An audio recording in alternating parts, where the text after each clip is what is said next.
Friends, corona का टीका लगने के बाद लोगों को बुखार, जी मचलाना, बदन दर्द व चक्कर आ रहा है।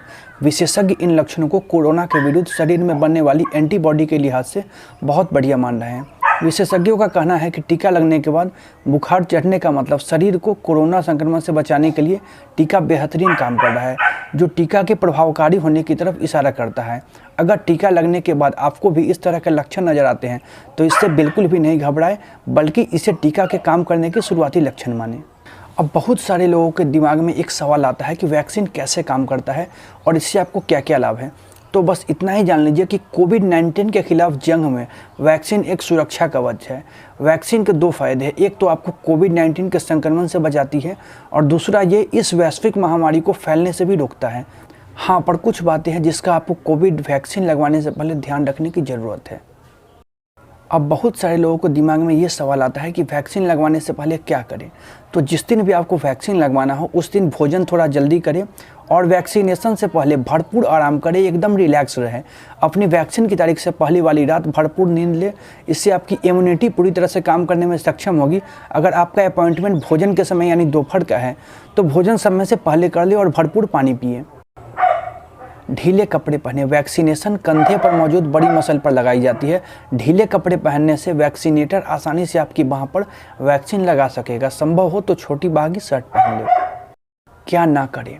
शराब पीने से बचें। हालांकि इस पर कोई आधिकारिक दिशा निर्देश नहीं दिया गया है, फिर भी बेहतर होगा कि वैक्सीन लगवाने से पहले या वैक्सीन लगवाने से एक रात पहले आप शराब पीने से बचें। पेन किलर लेने से बचें। अगर मेडिकल कंडीशन के चलते आप रोजाना पेन किलर नहीं खाते हैं तो वैक्सीनेशन के दौरान पेन किलर लेने से बचें। साइड इफेक्ट के डर से वैक्सीनेशन से पहले पेन किलर खाने से लोगों को बचना चाहिए।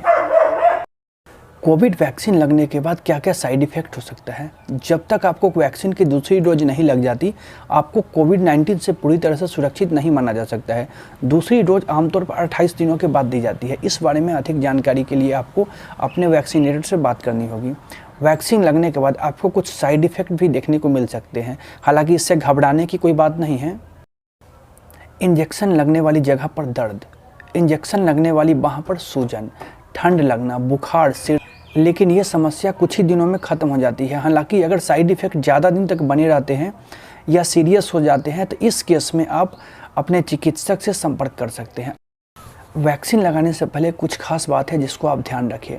हाथ को बार बार साबुन से धोते रहें, बार बार सैनिटाइजर का भी यूज करते रहें, मुंह और नाक को मास्क से ढक के रखें।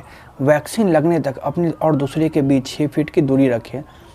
बहुत सारे लोगों को दिमाग में एक सवाल आता है कि क्या जिस व्यक्ति ने कोविड-19 का एक डोज ले लिया है क्या वह फिर भी वायरस से संक्रमित हो सकता है या दूसरों को फैला सकता है। तो जी हाँ, वह व्यक्ति जिसने कोविड-19 वैक्सीन ले ली है वह भी इस वायरस से इन्फेक्टेड हो सकता है या दूसरों को भी फैला सकता है। वैक्सीनेशन की मदद से आपको कोविड से सुरक्षित होने में काफ़ी हद तक मदद मिलेगी, जो कभी कभी ज़्यादा घातक भी हो सकता है। इसके बाद भी आप कोविड-19 डिजीज से इन्फेक्टेड हो सकते हैं। बहुत सारे लोगों के दिमाग में एक सवाल रहता है कि क्या वैक्सीन की दूसरी डोज के बाद मैं कोविड-19 पॉजिटिव हो सकता हूं।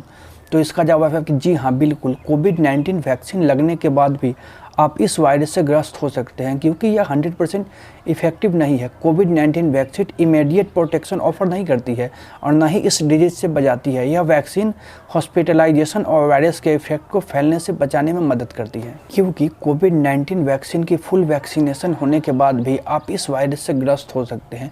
हो सकता है कि आपको इस वायरस के लक्षण नज़र ना आए, आप दूसरों को भी इस वायरस से ग्रसित कर दे। इसके लिए आप पूरी तरह से वैक्सीनेटेड हो तो भी आप कोविड-19 पॉजिटिव बिल्कुल हो सकते हैं। इसलिए एक्सपर्ट की सलाह यही है कि वैक्सीनेटेड व्यक्ति सेल्फ प्रोटेक्शन के लिए सेफ्टी गाइडलाइंस को फॉलो करें। इसलिए अगर आप पूरी तरह से वैक्सीनेटेड हो तो भी आप कोविड-19 पॉजिटिव हो सकते हैं।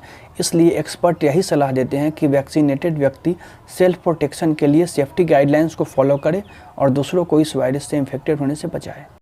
बहुत सारे लोग ये सोचते हैं कि क्या कोविड-19 वैक्सीन बच्चों के लिए भी है। तो बिल्कुल भी नहीं। अभी जो कोविड-19 वैक्सीन अपने मार्केट में अवेलेबल है वह बच्चों के लिए नहीं है। बच्चे उसे लेने के पात्र नहीं है। बच्चों के लिए कोरोना की वैक्सीन कितनी ज़्यादा असरदार और सुरक्षित रहेगी इसका पता अभी तक नहीं चल पाया है। इसलिए वैक्सीन बनाने वाली कंपनी ने वैक्सीन लगवाने के लिए सबसे कम उम्र स्पेसिफाइड की है, जो कि 18 वर्ष या उससे ज़्यादा व्यक्तियों के लिए है।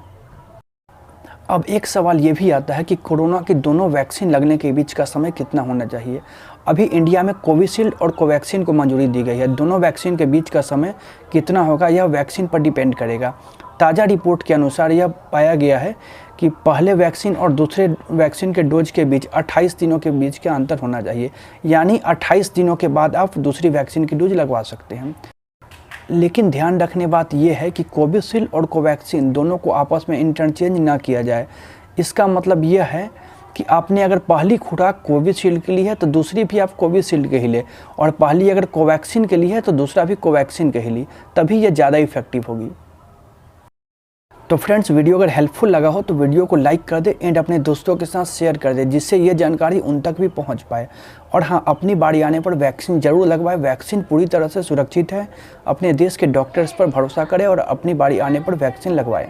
तो मिलते हैं फिर नेक्स्ट वीडियो में, तब तक के लिए bye bye and take care.